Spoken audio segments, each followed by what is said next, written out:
మరి ఈరోజు రజిక corporation chairman మరి సావిత్రి గారు, మరి వారితో పాటు డైరెక్టర్లు, మా రజిక కుల బాంధవులు, బీసీలో భాగమైన రజికలు అందరికీ మరి చాలా సంతోషంగా ఉంది. ఈరోజు ఇంతమంది మా వాళ్ళు ఎప్పుడు కలుస్తుంటారు, ఉదయం కూడా వచ్చిపోయారు. మరి 6వ రజిక ఆకాంక్ష సభ మరి గుర్తిలో ఏర్పాటు చేసినందుకు నిజంగా ముఖ్యంగా చైర్మన్ గారికి సహకరించిన అందరికీ కూడా ప్రత్యేకమైన ధన్యవాదాలు. ఎందుకంటే కూటమి ప్రభుత్వం అధికారంలోకి వచ్చాక మరి ఒక పక్క సూపర్ 6 పథకాలతో పాటు బీసీల్లో భాగమైన రజికలను కూడా గౌరవించింది. మొట్టమొదటి నుంచి నందమూరి తారక రామారావు గారు అదే ఆశయాన్ని కొనసాగిస్తున్న వ్యక్తి ముఖ్యమంత్రి చంద్రబాబు నాయుడు గారు, యుగల్ అధినేత నారా లోకేష్ బాబు గారు, మరి ప్రధానమంత్రి గారి ఆశీర్వాదంతో ఈరోజు మనం ముందడుగులో ఉన్నాం. బట్ బీసీలకు ఏదైతే రక్షణ చట్టం అన్నామో ఆ రక్షణ చట్టం కూడా ముసాయిదా బిల్లు కూడా స్టార్ట్ అయింది.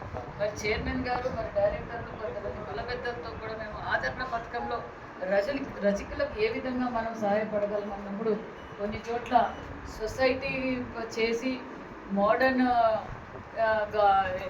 ధోబీ గార్డ్స్ చేయాలన్నారు. మరి డ్రై క్లీన్స్ ఏ విధంగా చేయాలన్నారు, ధోబీ గార్డ్స్ ఏ విధంగా చేయాలన్నారు. ఒకటి పైలట్ ప్రాజెక్ట్ కింద కడపలో ఒకటి నిర్మాణం జరుగుతోంది. మరి దగ్గరలో ఆదరణ పథకంలో కూడా మరి రజికలకు పెద్దపీట వేయబోతున్నాం. అదేవిధంగా ఐలమ్మ గారి జయంతి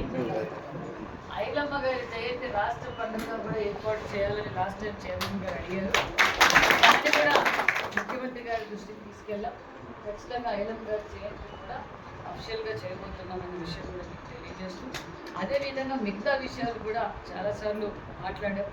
మరి ఏ విధంగా అయితే అధికారంలోకి వచ్చిన తర్వాత రాజకీయ పెద్దపీట ఆదరణ పథకం కూడా అమలు పరుస్తున్నాం.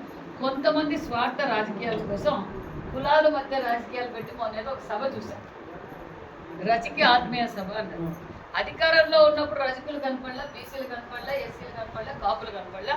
ఇప్పుడు వారి లబ్ధి కోసం, వాళ్ళ పార్టీ ఉనికి కోసం కొంతమంది మరి బీసీలు చీల్చాలా, బీసీలు చీల్చి ఓటే. బీసీలు ఎప్పుడు కూటమి ప్రభుత్వానికి అండగా ఉంటారు, అది క్లారిటీ. మరి ఈరోజు సూపర్ 6 పథకాల్లో ఎక్కువగా లబ్ధి పొంది బీసీలే, మరి డిఎస్సీలో లబ్ధి పొందింది బీసీలే. ఇప్పుడు పరిశ్రమలు వస్తుంటే పరిశ్రమల్లో మరి ఎక్కువగా ఉద్యోగ రూపకల్పన జరిగేది బీసీలే. అన్నదాత సుఖీభవలో బీసీలే, అన్న క్యాంటీన్లో కూడా బీసీలే. మరి వైసీపీ పార్టీ వాళ్ళు వాళ్ళ ఉనికి కోసం ఈ చిల్లర రాజకీయాలు చేస్తున్నారు. వాళ్ళకి ఈ రజిక ఆకాంక్ష సభ వల్ల మనం బుద్ధి చెప్పబోతున్నాం. ఒకటే బీసీలో రజకులైనా కూటమి ప్రభుత్వంలో ఉంటారని ఈ సభ అందరూ కలిసి మనం అందరం మరి చైర్మన్ గారికి అందరికీ సహకరించి ఈ ప్రోగ్రామ్ మనం అంతా సక్సెస్ఫుల్గా చేయాలి. ముఖ్యమంత్రి గారికి కూడా ఒక మంచి మెసేజ్ కూడా మనం ఇవ్వాలి. ముఖ్యమంత్రి గారి కన్నా ముందు ఎవరైతే కులాల మధ్య, ప్రాంతాల మధ్య శవ రాజకీయాలు చేస్తుంటారు వాళ్ళకి మనం బుద్ధి చెప్పాలి. కాబట్టి ఖచ్చితంగా మేము ముందులో ఉంటాం. ఖచ్చితంగా ఈ ప్రోగ్రామ్ సక్సెస్ చేయవలసిందిగా కూడా కోరుకుంటున్నాం. Thank you very much.